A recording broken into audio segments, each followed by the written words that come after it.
Hi, boys and girls, it's Mrs. Henderson. I've got to say that I am missing you guys very much.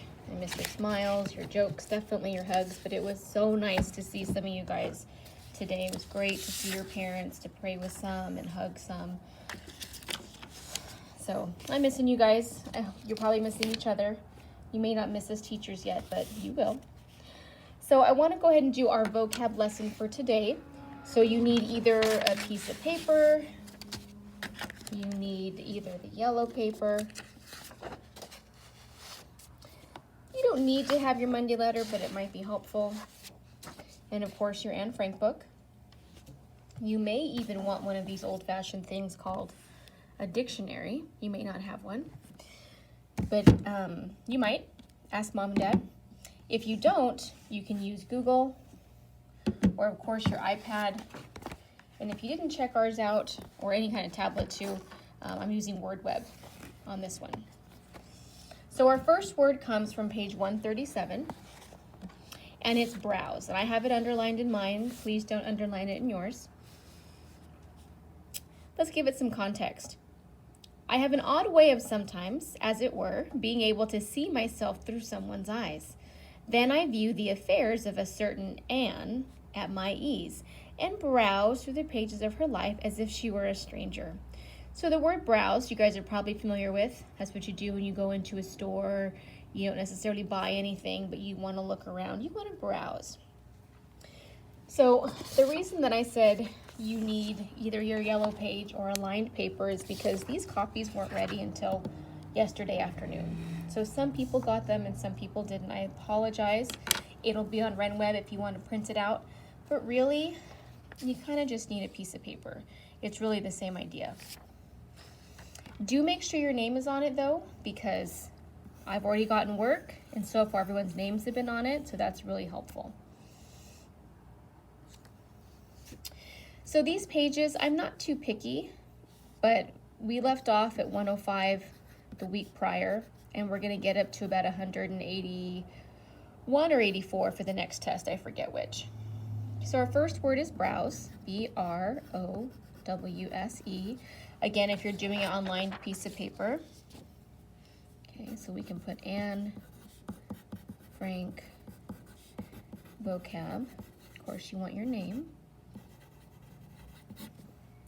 And the pages would be, I said 105 to about 84.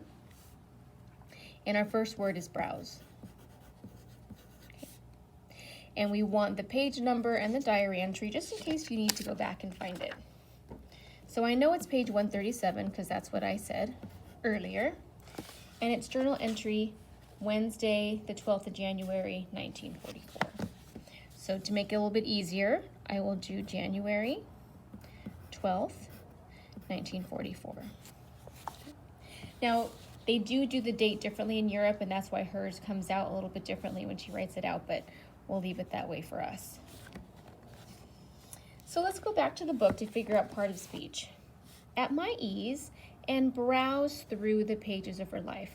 Well, we kind of said that meant to look, so that's going to be a verb. That's an action that she's doing. She can kind of take herself out of the situation, pretend that she's not Anne, and look or browse through the pages of her life. So if you're using WordWeb and you've typed it in, we're not talking about vegetation. But number 2, reading superficially or at random. So when you browse through a book, let's see, the Anne Frank's the only small book that I have handy. I would browse, I would look. I'm not really taking careful consideration. And a little bit is by random. I just open a page. Sorry, that got blurry on you guys. It's not the act of feeding, definitely. Now, she's not shopping in this case. That word can mean shopping, but she's not shopping.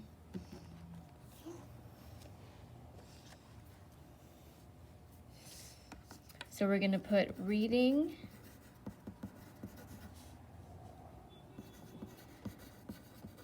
superficially or at random. Let me consult my big old-fashioned dictionary.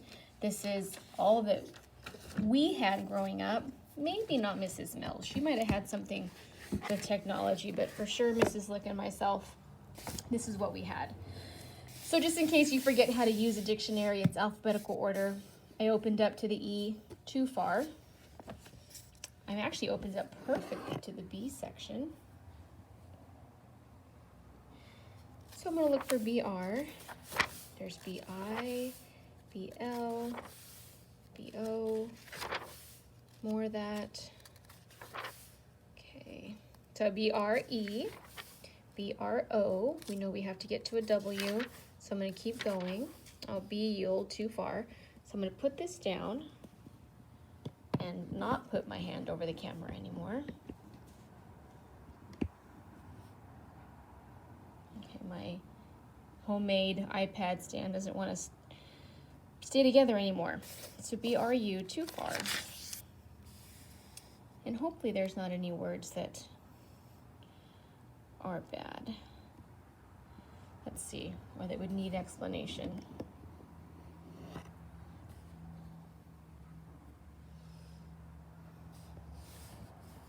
Okay, so here I have BROW, BROWN, getting closer. There we go. So here's browse. To eat or nibble at, nope, she's not doing that. To graze or pasture on, nope, she's not a cow. To look through or glance at casually. That would be the one that I would write down if you had this dictionary at home, okay? And that little tiny V means that it's a verb, because that's what she's doing. She's casually looking through her life as if she was somebody else. Now you can even type your vocab. I'm okay with that. I'm going to close this, get it out of our way. Get my Anne Frank book out. So this video may be long since we're going to go ahead and write down that sentence. And I'm going to use the yellow paper.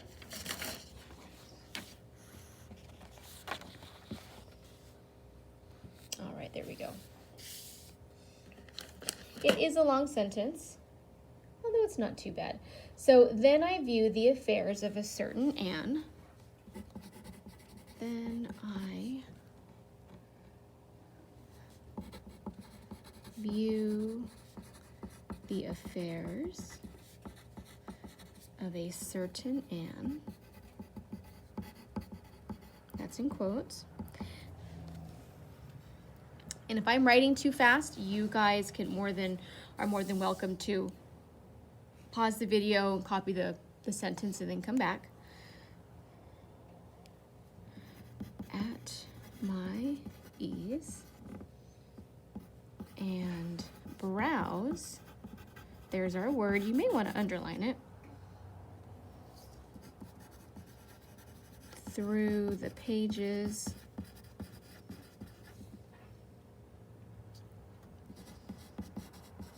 of her life as if she were a stranger. Okay, I'm gonna put that in quotes. Okay, and then that one's done. I forgot that I wanted to do a shout out, so as you guys are copying those down, I'm gonna grab, just to stay used to my schedule, some Jaguars. And I want to specifically say hi to Austin. Austin, I appreciate your vocab sentences that you typed up and sent me. Trinity, it was very nice to see you the other day. Thank you so much for your vocab sentences and vocab test, which you sent via email. Okay, Lonnie, it was very nice to see you, and thank you for your vocab sentences. Yours were really good, by the way. James, thank you for your vocab sentences and your vocab test. That was really nice. And one more shout out, Candace.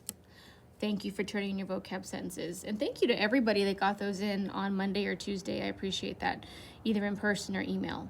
If you are one of those people that has not done that yet, I need them, and I'll remind you soon. So our next word which is on your Monday letter, we did browse. Underhandedness. And I say it that way because I would not want to be, I would not want to be accused of being underhanded or doing anything in an underhanded manner. So that's page 139. So let's fill out what we can. Underhandedness.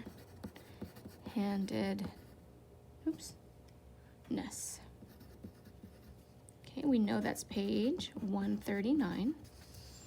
I'm going to get over there.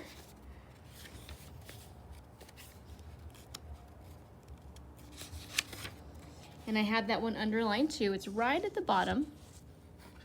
She's talking about Mrs. Van Daan, so it's not a surprise to me that she would use that word. Mrs. Van Daan has one good side, and that is that you can talk to her. Despite all her selfishness, stinginess, and underhandedness, you can make her give in easily, ... If somebody's describing me as selfish, stingy, and that's probably not going to be a very positive word. Do you already know what it means? If you're underhanded or doing something in an underhanded way, what does that mean? I'm giving you guys a second to look it up. I'm stalling if you can't tell. Underhandedness. So let's look it up. Again, word web, dictionary. Google works too. So I'm going to use word web. Okay, so underhandedness. Okay, ooh. And I say that because as a Christian, I would not want this to be used to describe me. Marked by deception, sneaky, corrupt, crooked. Okay, it is not this one, with hand brought forward and up from below shoulder level. So that's physically to underhand, like they do in softball, fast pitch softball. That's not what this is. So marked by deception is going to be our definition. Let's look at our part of speech. In this case, because it ends in N-E-S-S, it is a noun. But there are lots of ways to change that ending to make it easier to use. So this is going to be a noun. And I almost forgot the journal date. So this is January 22nd, 1944. Okay, marked by deception. What were some of those other words that we said? Marked by deception, sneaky, crooked. Okay, that's pretty harsh for Mrs. Van Daan. We've talked a lot about her this year so far. She's not the nicest person, but she has her moments of being kind and industrious. So that's kind of harsh. So go ahead and write the sentence down if you have your book. For those of you that don't, just follow along. Despite, so even though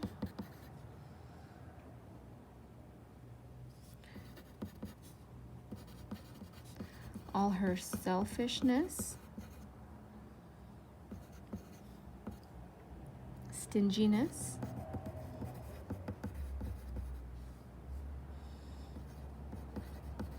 and there's our word, underhandedness, you can make her give in easily as long, it's a long sentence,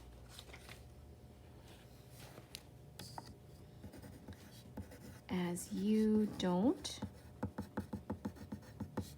irritate her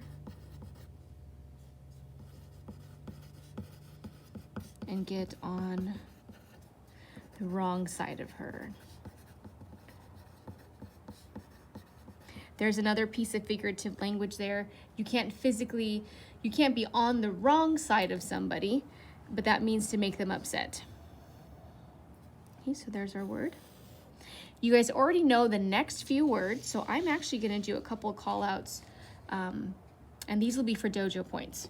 So the next word that we have is prejudiced, and I always misspell it, so I have to make sure I look at it carefully. Okay, it's on page 139. And I'll do a video for the rest of it tomorrow, but if you want to take a look, I want to call out and see if these people know what that word means. We've talked about it. We've kind of compared the civil rights movement to what the Jews were going through before they were taken to concentration camps. So, oops. Belle, I want you to look that one up on your own. Comment in today's video to see if you know what that means. Brianna, calling you out to see if you can look that one up. Yes, I know that's you. That's cute. And Sadie, do you know what that word means? To be prejudiced or to have a prejudice. What does that mean? Okay, let's pull some from the Tigers. We'll do the next word because we're going to do these tomorrow. Tomorrow's fourth word is forge. Kind of a harder word. F-O-R-G-E, to forge. Let's see. Joseph, do you know what the word forge means? And I would recommend you guys look it up to see if you can get the word in context. Read it in the sentence. Oh, okay, now I know what that word means. And Jasmine, do you know what forge means? You're welcome to look it up and let me know in the comments. Okay, and if you do it, then you get some dojo points. If you don't, that's okay. I still love you. Gotta keep those two out. So that completes our vocab lesson for today. Make sure your name is on it. You do not need to send this to me until we have both sides done. But I do want to remind you to keep looking for your word that you'll fill out here. All right. Have a lovely morning or afternoon or evening. I will see you later. Bye.